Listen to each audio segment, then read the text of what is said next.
నమస్కారం SRK news కి స్వాగతం. ముందుగా ముఖ్యాంశాలు. భారతదేశ ఐక్యకర్త లౌహ పురుషుడు సర్దార్ వల్లభాయ్ పటేల్ జయంతి సందర్భంగా తిరుపతిలో ఘనంగా వేడుకలను నిర్వహించిన భారతీయ జనతా పార్టీ నాయకులు. తిరుపతి జిల్లాలో మంతా తుఫాన్ కారణంగా నష్టపోయిన బాధితులను ఆదుకోవాలి, పరిహారాన్ని 5,000కు పెంచాలి. తిరుపతి జిల్లా కలెక్టర్కి వినతి పత్రం సమర్పించిన సిపిఎం జిల్లా కార్యదర్శి వందవాసి నాగరాజు. శ్రీవారిమెట్టు మార్గంలో చిరుత సంచరించినట్లు సమాచారం. భక్తులు జాగ్రత్తగా ఉండాలని, సిబ్బందితో సమన్వయం చేసుకుని మాత్రమే మెట్టు మార్గం ద్వారా తిరుమలకు చేరాలని సూచించిన అధికారులు. వార్తల్లోని వివరాలు. తిరుపతి జిల్లాలో మంతా తుఫాన్ కారణంగా నష్టపోయిన బాధితులను ఆదుకోవాలని, పరిహారాన్ని 5,000కు పెంచాలని సిపిఎం జిల్లా కార్యదర్శి వందవాసి నాగరాజు తిరుపతి జిల్లా కలెక్టర్ వెంకటేశ్వర్కి జిల్లా కలెక్టర్ కార్యాలయంలో వినతి పత్రం సమర్పించారు. తిరుపతి జిల్లాలో మంతా తుఫాను కారణంగా తీవ్రమైన నష్టం జరిగింది. ఈ నష్టానికి తగిన విధంగా నివారణ చర్యలు తీసుకోవాలని జిల్లా కలెక్టర్ గారికి సిపిఎం పార్టీ తరఫున విన్నవించడం జరిగింది. రైతాంగానికి దాదాపు 1000 ఎకరాల పైన పంట నష్టం జరిగింది. అనేకమైన కాలువలు, కల్వర్ట్లు ఇవన్నీ కూడా కొట్టుకొని పోయి తీవ్రమైన నష్టాన్ని చవిచూసాము. అదే రకంగా చాలామంది ఈ పునరావాస కేంద్రాలకి రాలేకుండా ఇబ్బంది పడుతున్న వాళ్ళకి ఎవరికి కూడా ఇప్పుడు సహాయం చేసే పరిస్థితి లేదు. గతంలో ప్రభుత్వాలు చేసినట్టు ఇళ్లలోకి నీళ్లు వచ్చిన ప్రతి కుటుంబానికి, అదే రకంగా పేద గిరిజన హరిజన కుటుంబాలన్నిటికీ కూడా ఈరోజు 5,000 రూపాయల లెక్కన పరిహారం అందించాల్సిన అవసరం ఉంది. అట్లే వారికి 25 కేజీల బియ్యము, ఇతర నిత్యావసర సరుకులు ఇచ్చి ఆదుకోవాలని చెప్పేసి జిల్లా కలెక్టర్ని కోరినాము. అదే రకంగానే ఈరోజు హాస్టల్స్ విద్యార్థులు చదువుకుంటున్న ఎస్సీ ఎస్టీ బీసీ విద్యార్థులు చదువుకున్న హాస్టల్ అన్నింటిలో కూడా పూర్తిగా దెబ్బతినిపోయిన పరిస్థితి. అక్కడ నివాసం ఉండలేని పరిస్థితి, జైలు కన్నా కూడా హీనంగా ఏర్పడిన పరిస్థితి. అనేకమైన హాస్టల్లో ఇదే పరిస్థితి. వర్షానికి పూర్తిగా కారిపోవడం, పెచ్చురుడు పడిపోవడం, కిటికీలు లేకుండా పోవడం, దోమలు, రకరకాల జబ్బులకు గురయ్యే పరిస్థితి ఏర్పడింది. దీనికి వెంటనే చర్యలు తీసుకోవాలని చెప్పి మేము కోరాం. అదే రకంగా జిల్లాలో దాదాపు తిరుపతి రూరల్లో, వేదాంతపురము, అగ్రహారం ఏరియాలోను, అదే రకంగా ఈ బిఎన్ కండ్రిగా ప్రాంతంలో 4 దాకా ఈ కాలువల్లో కొట్టుకుపోయి చనిపోయారు. వారి కుటుంబాన్ని కూడా ఈ మానవతా దృక్పథంతో ఆదుకోవాల్సిన అవసరం ఉంది. వాటి నివారణ మీద ఈరోజు కేంద్ర రాష్ట్ర ప్రభుత్వాలు ఈ 2 ఒకే పరిపాలన ఉన్నాయి కాబట్టి వెంటనే జోక్యం చేసుకుని అఖిలపక్ష సమావేశం ఏర్పాటు చేసి ఇక్కడ మొత్తం నివారణ ఎంత ఈరోజు చేశారు, లేకపోతే నష్టం ఎంత జరిగిందని వివరించాల్సిన బాధ్యత జిల్లా కలెక్టర్ గారికి ఉంది. అది ఆ రకంగా అందరి సహకారం సపోర్ట్ తీసుకొని రైతు సంఘాలు, ఇతర స్వచ్ఛంద సంస్థలు అందరూ భాగస్వామ్యంతో దీన్ని చేయాలి. ముఖ్యంగా గిరిజన పేటలు పూర్తిగా ధ్వంసం అయిపోయిన పరిస్థితి, గోడలు పడిపోయి ఇల్లు కూలిపోయిన పరిస్థితి, ఎస్సీ కాలనీలు కూడా చాలా బాగా దెబ్బతినిపోయిన పరిస్థితి ఉంది. రోడ్లన్నీ పాడైపోయిన పరిస్థితి ఉంది. వీటన్నిటిని యుద్ధ ప్రాతిపదికన పునరుద్ధరించకపోతే చాలా నష్టం జరుగుతుంది. ఈరోజు మున్సిపల్ పరిధిలో కూడా చాలా ఇబ్బందులు పడుతున్నారు. నాయుడుపేటలో మా వాళ్ళు ఆందోళన చేస్తే పోలీసు కూడా వాళ్ళని అక్రమంగా నివారించి అరెస్ట్ చేసే పరిస్థితి ఏర్పడింది. ఇటువంటి పునరావృతం కాకుండా జిల్లా కలెక్టర్ గారు జోక్యం చేసుకొని ఈ మంతా తుఫాను బాధితుల చర్యలు, నష్టపరిహార చర్యలు వెంటనే చేపట్టాలని చెప్పి సిపిఎం పార్టీ తరఫున డిమాండ్ చేస్తుంది. భారతదేశ ఐక్యకర్త లౌహ పురుషుడు సర్దార్ వల్లభాయ్ పటేల్ జయంతి సందర్భంగా తిరుపతిలో భారతీయ జనతా పార్టీ నాయకులు ఘనంగా వేడుకలు నిర్వహించారు. స్థానిక తిరుపతి హెడ్ పోస్ట్ ఆఫీస్ వద్ద ఆయన చిత్రపటానికి పుష్పాంజలి ఘటించి నివాళులర్పించారు. ఈ సందర్భంగా బీజేపీ సీనియర్ నాయకులు గుండాల గోపీనాథ్ రెడ్డి, కట్టమంచి చంద్రబాబు యాదవ్ మాట్లాడుతూ సర్దార్ వల్లభాయ్ పటేల్ భారత ఏకతకు ప్రతీకని, రాజ్యాలను ఏకం చేసి ఒక శక్తివంతమైన భారతదేశ నిర్మాణానికి పునాది వేశారని పేర్కొన్నారు. స్వతంత్ర భారతదేశంలో ఉప ప్రధానిగా, హోంశాఖ మంత్రిగా అనేక సంస్థానాలను దేశంలో విలీనం చేయడంతో పాటు దేశంలో చెలరేగుతున్న అల్లర్లను అణచివేసి ఉక్కు మనిషిగా పేరు పొందారని కొనియాడారు. ఆయన సేవలు యువతకు ప్రేరణగా నిలుస్తాయని అన్నారు. ఈ కార్యక్రమంలో భారతీయ జనతా పార్టీ రాష్ట్ర మాజీ కార్యవర్గ సభ్యులు గుండాల గోపీనాథ్, బీజేపీ ఓబీసీ మోర్చా రాష్ట్ర మాజీ ఉపాధ్యక్షులు కట్టమంచి చంద్రబాబు యాదవ్, బీజేపీ నార్త్ మండల అధ్యక్షులు లోక ప్రభాకర్ నాయుడు, బీజేపీ తూర్పు మండల అధ్యక్షులు ఆదం అనిల్ రెడ్డి తదితరులు పాల్గొన్నారు.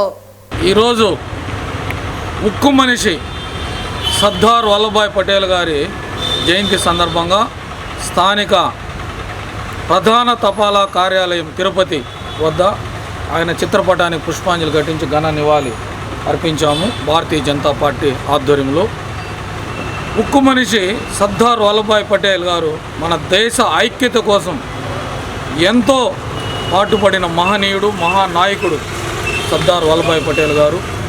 ఆయన స్వాతంత్రం వచ్చిన తర్వాత అనేక సంస్థానాలను రద్దు చేసి ఏకతాటిపైకి అందరినీ తెచ్చి మన భారతదేశాన్ని ఐక్యంగా ఉంచేదానికి ఎంతో పాత్ర పోషించిన మహనీయుడు సర్దార్ వల్లభాయ్ పటేల్ గారు. ఈరోజు ఆయన జయంతి సందర్భంగా ఆయన చిత్రపటానికి పుష్పాంజలి ఘటించి ఘన నివాళి అర్పించాము. అదేవిధంగా ఈరోజు దేశంలోనే ప్రపంచంలోనే అతి పొడుగైన విగ్రహాన్ని నర్మదా నది తీరం వద్ద ఎప్పుడో ఆవిష్కరించారు.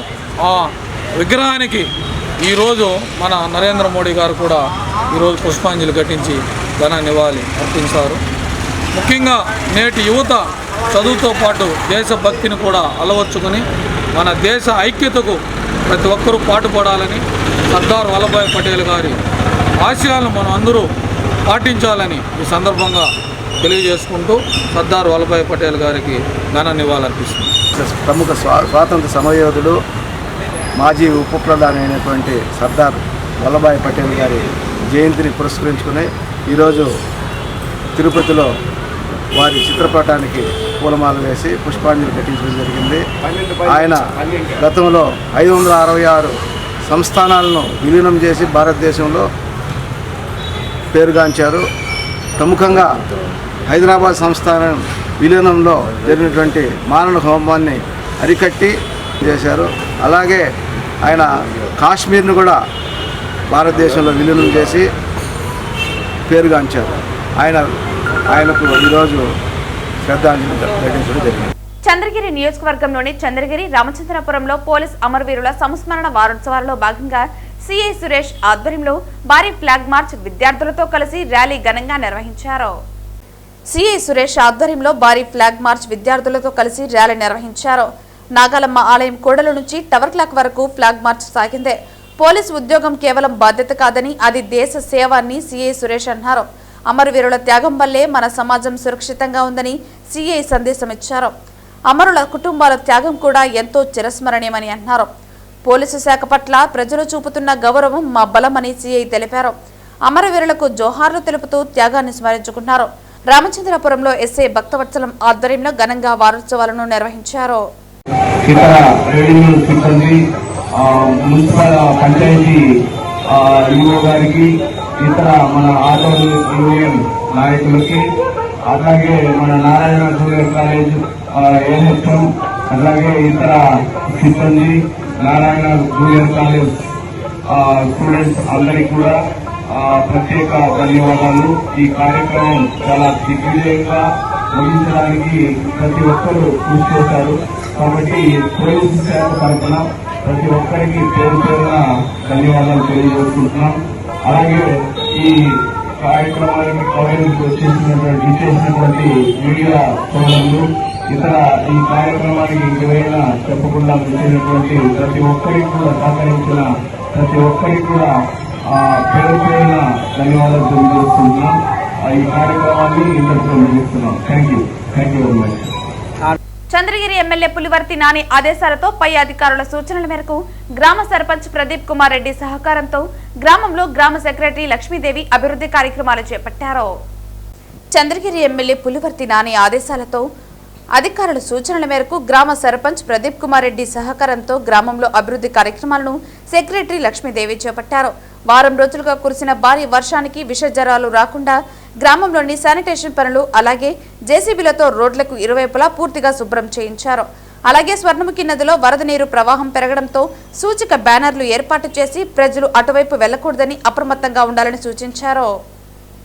పంచాయత్ సెక్రటరీ చిగురువాడ గ్రామ పంచాయతీ ఈ మెంతా తుఫాను ప్రభావం వల్ల మన శానిటేషన్ ఎక్కడైతే బ్యాక్లాగ్ ఉందో మాస్ ఏరియాస్లో, అలాగే రోడ్ సైడ్ స్వీపింగ్ కావచ్చు, అవన్నిటిని కూడా స్పెషల్ శానిటేషన్ చేయించమని చెప్పేసి ఎమ్మెల్యే గారు ఆదేశాలు ఇవ్వడం జరిగింది.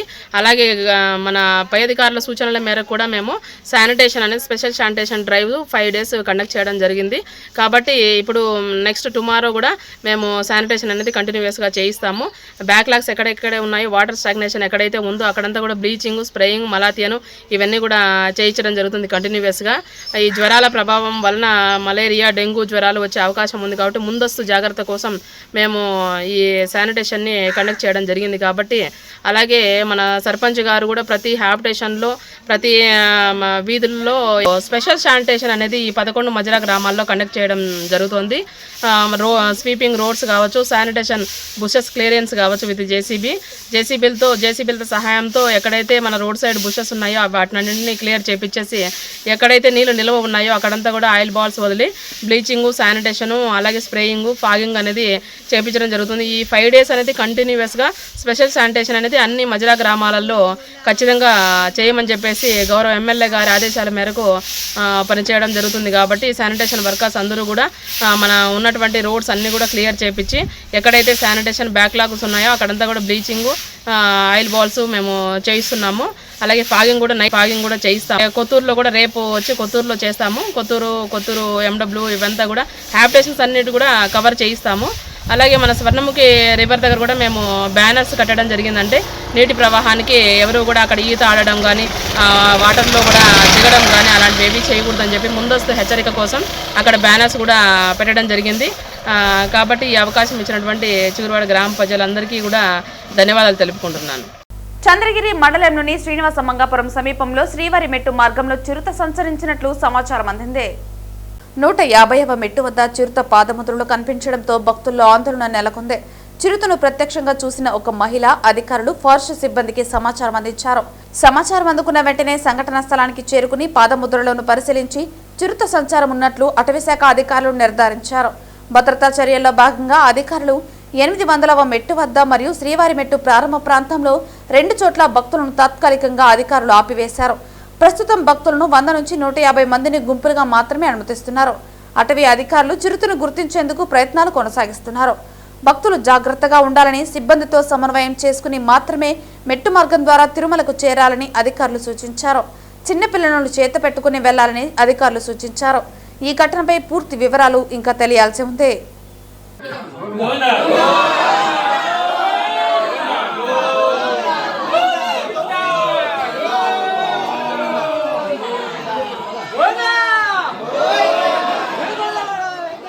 గంజాయి అక్రమ రవాణా చేస్తున్న మరియు అమ్ముతున్న 3 నిందితులను నగిరి పోలీసులు అరెస్టు చేసి వారి వద్ద నుండి 1.5 kg గంజాయి, 2 ద్విచక్ర వాహనాలను స్వాధీనం చేసుకున్నారు.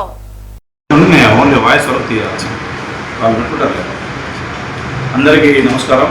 ఈరోజు సాయంత్రం రాబడిన సమాచారం మేరకు గంజాయి అక్రమ రవాణా మరియు గంజాయి అమ్ముతున్నటువంటి 3 వ్యక్తులని, వారితో పాటు 1.5 కిలో గంజాయి, 2 మోటార్ సైకిల్ స్వాధీనం చేసుకోవడం జరిగింది. తడుగుపేట రైల్వే స్టేషన్ ఆపోజిట్లో తిరుపతి చెన్నై నేషనల్ హైవేకి అనుకొని ఈరోజు సాయంత్రం సుమారు 5 గంటల ప్రాంతంలో తడుగుపేటకు చెందినటువంటి సుమను, అదేవిధంగా దేవ అనే వ్యక్తి, తర్వాత నగరి టౌన్ ఇందిరానగర్ చెందినటువంటి తరుణ్ అనే వాళ్ళని అదుపులోకి తీసుకొని వాళ్ళ దగ్గర నుంచి గంజాయిని స్వాధీనం చేసుకోవడం జరిగింది. ఇందులో సుమన్, తడుగుపేట చెందిన సుమను, అదేవిధంగా దేవ అనే వ్యక్తి మీద గతంలో కేసులు ఉన్నాయి. సుమన్ అనే వ్యక్తి మీద గతంలో దొంగతనాల కేసులు ఉండి బెయిల్ మీద ఉన్నాడు చాలా కేసుల్లో. దేవా అనే వ్యక్తి మీద గతంలోనే గంజాయి కేసు నమోదు చేసి అతను కూడా ఆ కేసు పెండింగ్ ఉంది. వీళ్ళ మీద వాళ్ళ యొక్క ముందు ఎక్కడి నుంచి తీసుకొచ్చారు, తర్వాత ఎవరికి అమ్ముతున్నారని విచారించి పూర్తి చర్యలు తీసుకోవడం జరుగుతుంది. వాళ్ళని కేసు నమోదు చేసి రిమాండ్ నిమిత్తం కోర్టుకు పంపించడం జరుగుతుంది. చిత్తూరు సీతమ్స్ ఇంజనీరింగ్ కళాశాలలో నందిని అనే ఇంజనీరింగ్ విద్యార్థిని కళాశాల భవనంపై నుంచి దూకి ఆత్మహత్యానికి పాల్పడిన ఘటన చోటు చేసుకుంది. చిత్తూరు సీతమ్స్ ఇంజనీరింగ్ కళాశాలలో ఈ ఘటన జరిగింది. కళాశాల భవనంపై నుంచి దూకి ఆత్మహత్య యత్నంకు నందిని అనే విద్యార్థిని ప్రయత్నించింది. సీతమ్స్ కళాశాలలో ఇంజనీరింగ్ 3వ సంవత్సరం నందిని చదువుతోంది. కళాశాల యాజమాన్యం వేధింపులే కారణమని బంధువులు అంటున్నారు. తీవ్ర గాయాలతో చిత్తూరు ప్రభుత్వ ఆసుపత్రికి విద్యార్థులు ఆమెను తరలించారు. నందిని పరిస్థితి విషమించడంతో మెరుగైన వైద్యం కోసం వేలూరు సీఎంసీకి తరలించారు. చిత్తూరు తాలూకా పోలీసులు విచారణ చేపట్టారు. వార్తలు ముగించే ముందు ముఖ్యాంశాలు మరోసారి. భారతదేశ ఐక్యకర్త లౌహ పురుషుడు సర్దార్ వల్లభాయ్ పటేల్ జయంతి సందర్భంగా తిరుపతిలో ఘనంగా వేడుకలను నిర్వహించిన భారతీయ జనతా పార్టీ నాయకులు. తిరుపతి జిల్లాలో మంతా తుఫాన్ కారణంగా నష్టపోయిన బాధితులను ఆదుకోవాలి, పరిహారాన్ని 5,000కు పెంచాలి. తిరుపతి జిల్లా కలెక్టర్కి వినతి పత్రం సమర్పించిన సిపిఎం జిల్లా కార్యదర్శి బందవాసి నాగరాజు. శ్రీవారి మెట్టు మార్గంలో చిరుత సంచరించినట్లు సమాచారం. భక్తులు జాగ్రత్తగా ఉండాలని, సిబ్బందితో సమన్వయం చేసుకుని మాత్రమే మెట్టు మార్గం ద్వారా తిరుమలకు చేరాలని సూచించిన అధికారులు. ఈ వార్తలు ఇంతటితో సమాప్తం. తిరిగి వార్తల్లో మళ్ళీ కలుద్దాం. అంతవరకు సెలవు. నమస్కారం.